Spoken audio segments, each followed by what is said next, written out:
Hello everyone, my name is Madison and welcome back to Hopp'in, and today I'll be showing you all the reptile fairs I went to in 2021. Now, yes, I wanted this video to actually come out in 2021, but I ended up losing my voice for like the last 2 weeks of the year, and no, I hadn't recorded this part yet, so here we are, you're watching it, whatever, it doesn't matter when it came out. But in 2021, if you guys didn't know, I did move to Orlando, Florida. Here's the video that you can go watch and see our apartment. But I think it's kind of cool that I got to see a northern reptile fair and I got to see some southern ones. Now, I only ended up going to 3. So many have been canceled because of COVID, so I planned on going to more and already started recording this video prior to knowing somebody would be canceled or moved to places that I can't get to them. But I get to see that cool contrast and I want to share it with you. I genuinely didn't think there was going to be a major difference, I guess, because everybody says like, oh, everything's legal in Florida, but there's actually some very strict laws when it comes to what animals can be sold in Florida because there's so many invasive animals. It's actually something I was really happily surprised about, is how they take most of it serious, to my knowledge, at least the experience that I've had in the past few months I've been here. But it's very obvious the different trends between what people are buying up north and what people are buying down south. I'll say from the past lifetime I've spent up north, I could never ever find a hognose snake. In Ohio and New York and all these places I went to, never could find one. The first reptile fair I go to in Florida, a whole table of them.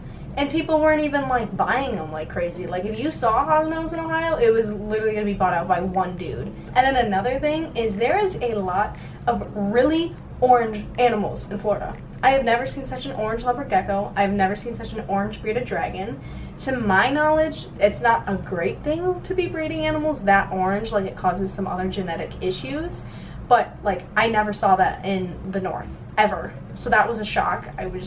I literally was like, they look like Dorito dust. Like, that looks unnatural. But as we get into the video, you'll kind of see that contrast in, like, the difference between Rexpo in Rochester, New York that I attended on July 10th of 2021. And then I went to Repticon Kissimmee on September 25th. And then I went to Repticon Orlando on December 11th. I will say, I know it's the first one you see, and you should probably end with your favorite, but Rexpo in Rochester, New York is definitely my favorite of the 3 that I went to. It's bigger, more quality breeders, people are friendlier, like, it takes the cake. I went to Rexpo a few times, actually. Bubba and Fifi and Lemon and Vanilla are both from Rexpo in 2018, I think it's 2018, I don't know, it's been a while. I just feel like maybe New York has even stricter laws, or just it's a different atmosphere of reptile breeders up north.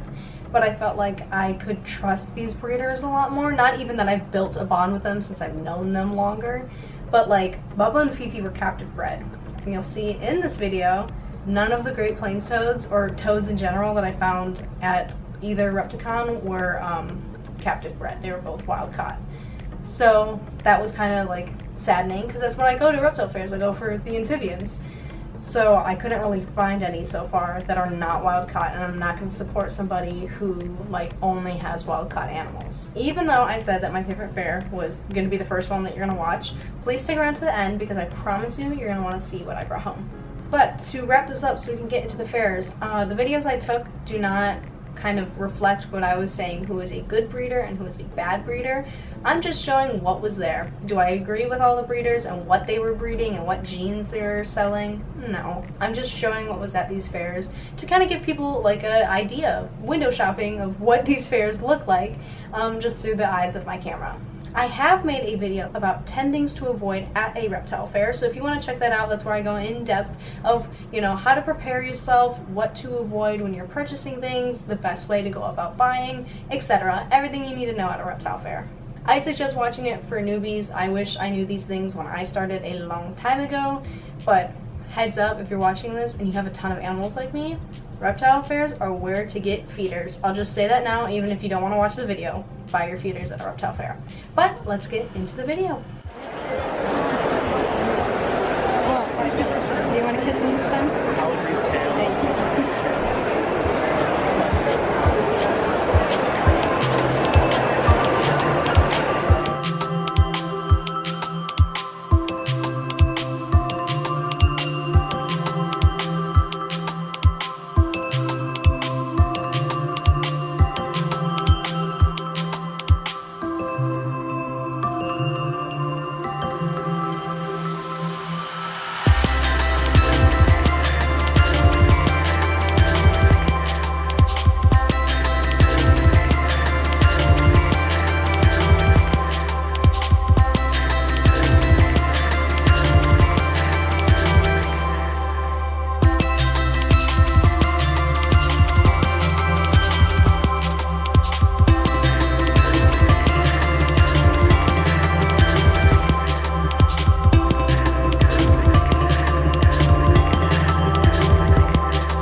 hip.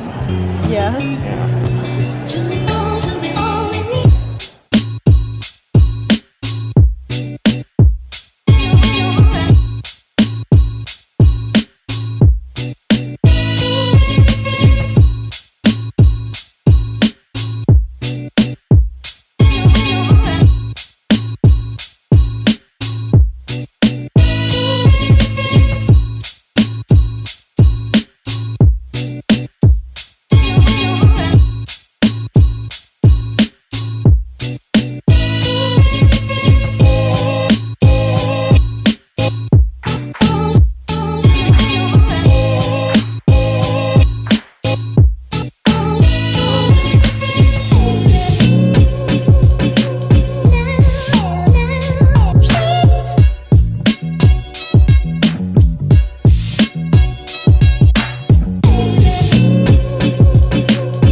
So at Repticon Orlando, I did end up adopting a little baby.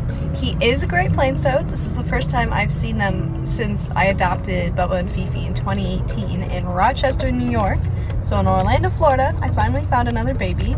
But unfortunately, this guy here is wild caught. And the only reason that I got him, because normally I would never, ever, ever support somebody who has a wild caught toad, is because he said that they had him for like, he said like 6 to 9-ish months, because he has an eye that, I think it was a birth defect or maybe an injury, but he can't see out of his right eye. He barely has a right eye.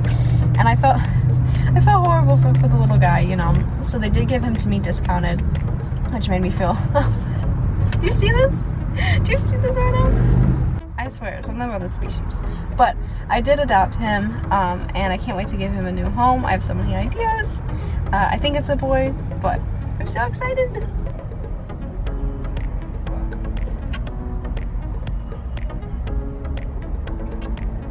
So thank you guys so much for watching. If you want to leave in the comments down below which fair you think is your favorite, if you went to these fairs in the past, if it was just a weird year at Repticon because of COVID and etc., or if there's fairs in the Central Florida area you want me to check out in 2022, please let me know. I'm new to the area. I want to go to these new places. I want to see new things.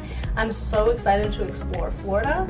And then if you're up north, I 1,000,000%, like, if you have to drive, I lived in Cleveland. I drove to Rochester to go to Rexpo a few years. It's really a great thing. You're gonna wait in a long line in very cold New York weather, but I'm telling you it's worth it. It's so cool, and my video doesn't do it justice. But thank you guys so much for watching. If you enjoyed, you know what to do. Leave a like and subscribe for more, and have a happy day. Bye-bye.